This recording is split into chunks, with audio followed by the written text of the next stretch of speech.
Hello everyone, welcome to my channel. ఈరోజు మన వీడియోలో కనుమ రోజు ఏ పూజ చేయాలి, కనుమ ప్రత్యేకత ఏమిటి, కనుమ రోజు ప్రయాణం చేయవచ్చా లేదా, ఈ ప్రశ్నలకి సమాధానం ఇవ్వబోతున్నాను.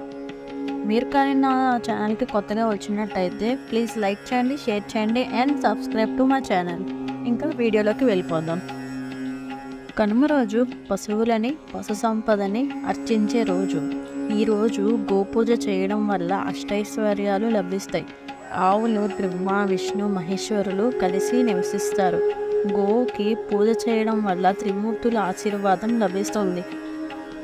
మన భారతదేశంలో ప్రతి జీవిని దైవంగా భావిస్తాం, కానీ ప్రత్యక్ష దైవంగా ఉన్నది మాత్రం గోమాత. నాగుల చవితి రోజు పుట్టలో పాలు పోస్తాం, కానీ అందులో పాము ఉందో లేదో అన్నది తెలియదు. కానీ గోమాత మన మధ్య ఉంటూ మనతోనే ఉంటుంది.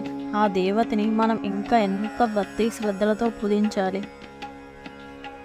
అందుకే కనుమ రోజు గోపూజ చాలా ముఖ్యం.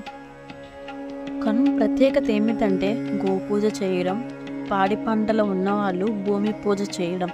చాలామందికి ఉన్న సందేహం ఏమిటంటే కనుమ రోజు ప్రయాణం చేయవచ్చా లేదా అని. ఖచ్చితంగా చేయవచ్చు.